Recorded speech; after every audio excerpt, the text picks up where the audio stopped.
Hello friends, welcome to SSC coaching centre. दोस्तों, आज मैं आपको गणित के बहुत ही अच्छे सवाल सिखाऊंगा, तो वीडियो को पूरा देख के जाना। चलिए स्टार्ट करते हैं। पहला सवाल है, यदि एक्स वाई बराबर 18 और x square plus y square का मान 45 है तो एक्स वाई क्या होगा। ठीक है, देखो कोई दो संख्या आपको एक्स और वाई वो लेनी है जिनका मल्टीप्लाई करने पे आपको कितना मिलना चाहिए, 18। ठीक है, और आपको वही एक्स स्क्वायर और वाई स्क्वायर यानी कि जो एक्स का मान आएगा उसका स्क्वायर करेंगे, जो वाई का मान आएगा उसका स्क्वायर करेंगे, और करने के बाद कितना मिल जाए, 45 मिल जाए। तो फिर आप एक्स और वाई को जोड़ देना। ठीक है, एक्स और वाई को आप जोड़ देना। तो कौन सी दो संख्या है जिनको मल्टीप्लाई करने से 18 बनेगा, तो 6 तिया 18 ये संख्या है, इसको जोड़ने से मल्टीप्लाई करने से 18 बनेगा। और यदि एक्स का मान मैं 6 रखूं, 6 का वर्ग, वाई का मान 3 रखूं, 3 का वर्ग कितना हो जाएगा भाई, 6 का वर्ग 36, 3 का वर्ग 9, जोड़ा तो 45 हुआ। बिल्कुल सही है, दोनों कंडीशन सेटिस्फाई हो गई हमारी। 6 और 3 वो संख्या है जिसने दोनों कंडीशन सेटिस्फाई कर दी। अब x प्लस वाई बताना है। x का मान 6, y का 3, दोनों को जोड़ के बता दो, 9 हो जाएगा। डी ऑप्शन सवाल का सही जवाब आपको मिल गया, कोई समस्या नहीं किसी को भी। अब देखते हैं अगला प्रश्न। अगला सवाल है, एक वस्तु के क्रय मूल्य तथा विक्रय मूल्य का अनुपात 13:9 है तथा वस्तु पर 320 रुपए की हानि होती है, तो क्रय तथा विक्रय मूल्यों का जोड़ रुपए में कितना होगा। देखो, क्रय यानी कि कॉस्ट प्राइस, विक्रय यानी कि सेलिंग प्राइस। अनुपात दिया गया है 13:9। इसका मतलब है कि 13 की चीज आप 9 में बेचोगे तो आपको घाटा होगा 4 का। तो 4 की वैल्यू कितने के बराबर है, 4 की वैल्यू 320 के बराबर है। 4 की वैल्यू 320, तो 1 की वैल्यू कितनी, आप कहोगे सर 80। 1 की वैल्यू 80, तो जोड़ बताना है, जोड़।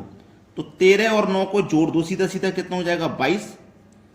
1 की वैल्यू 80, तो 22 की कितनी, 80 से मल्टीप्लाई कर दो, जीरो आ जाएगा लास्ट में। 8 दूनी 16, हासिल लगा 1, 8 दूनी 16, हासिल का 1, 17, 1760 हो जाएगा। 1760 कहां मिलेगा, डी ऑप्शन में, ये सही जवाब है। अब देखेंगे अगला प्रश्न। अगला सवाल, यदि किसी टैंक का 1/3 भाग भरे होने पर उसमें 240 लीटर पानी और आ जाता है, आधा भरे होने पर उसमें कितना पानी होगा। देखो, जब कोई एक टैंक है, ठीक है, उसमें 1/3 भाग भरा हुआ है, तो जो पूरा टैंक मान लो 1 है, इसमें से जो भरा हुआ है हम माइनस कर देते हैं। भरा हुआ 103 है, भरे हुए को माइनस कर देंगे तो जो बचा हुआ है वो खाली होगा। तो कितना बचा, 3 एकम 3, 3 में से 1 गया तो 2/3, मतलब इतना भाग हमारा खाली है। जब इतना भाग हमारा खाली है तो उसमें और कितना पानी आ सकता है, 240 लीटर और आ जाता है। ठीक है, 240, 2 से कटा दो, 120 बार में 3 का गुना 120 से कर दो, 360। टोटल टैंक हमारा 360 का है। उसने बोला आधा भरे होने पर उसमें कितना पानी होगा, टोटल का आधा कर दो, कितना आ जाएगा, टोटल का आधा 180। 180 दिया गया सी ऑप्शन में, ये सवाल का बिल्कुल करेक्ट आंसर है। अब देखते हैं आगे। अगला प्रश्न है, यदि 7 मकड़ी 7 दिन में 7 जाल बुने तो एक मकड़ी एक जाल कितने दिन में बुनेगी। अच्छा सवाल है कि नहीं। 7 मकड़ी 7 जाल 7 दिन में बुने तो एक मकड़ी कितने दिन में, यानी कि D2 की वैल्यू पूछा है, एक जाल बनेगी। 1 से 1 गया, 7 से 7 गया, D2 की वैल्यू 7 आ गई। यानी कि उसने बोला था एक मकड़ी एक जाल कितने दिन में बुनेगी, तो D2 की वैल्यू कितनी आएगी, 7, यानी कि 7 दिन में बुनेगी। एक मकड़ी एक जाल 7 दिन में बुनेगी। सी ऑप्शन है सही आंसर। अब देखते हैं अगला प्रश्न। अगला सवाल, 60 आदमी 14 दिन में 280 किलो चावल खाते हैं तो 30 आदमी कितने दिनों में 120 किलो चावल खा लेंगे। 60 आदमी 14 दिन में 280 किलो चावल खाते हैं तो 30 आदमी कितने दिनों में 120 किलो चावल खा लेंगे। 30 से 120 कट जाएगा 4 बार में, 4 सत्ते 28 और 1 जीरो 70 बार में। ठीक है, 0 से 0 कटा, 7 दूनी 14, 6 दूनी 12। D2 की वैल्यू कितनी निकल के आ गई, 12। बी ऑप्शन बिल्कुल सही जवाब हो जाएगा। अब देखेंगे हम अगला प्रश्न। अगला प्रश्न है, और ये बहुत ही अच्छा सवाल है। एक छात्र को परीक्षा में पास होने के लिए 40% अंक चाहिए थे, उसने 178 अंक प्राप्त किए और 22 अंकों से फेल हो गया, तो कुल कितने पूर्णांक थे। चलिए, ऐसा सवाल आएगा ना तो आपको दोनों तरफ पास लिख लेना है, दोनों तरफ पास। चलिए, पास होने के लिए कितना चाहिए था उसे? 40%, है ना, 40% पास होने के लिए। लेकिन उसने कितना प्राप्त किया? 178 और 22 अंक से फेल हो गया। अब हमें से ये पास बनाना है इसे, तो जो 22 अंक से फेल हुआ है, अगर हम इसको ये 22 अंक और दे देंगे तो ये पास हो जाएगा। तो कितने अंक हो जाएंगे टोटल? 178 और 22, 200 अंक, यानी कि 200 अंक मिलने पर वो पास हो जाएगा, है ना, 200 अंक पर। प्रतिशत में कितना चाहिए पास होने के लिए? 40। अंकों में कितना चाहिए पास होने के लिए? 200। तो 40% की वैल्यू 200, तो 1% की कितनी हो जाएगी?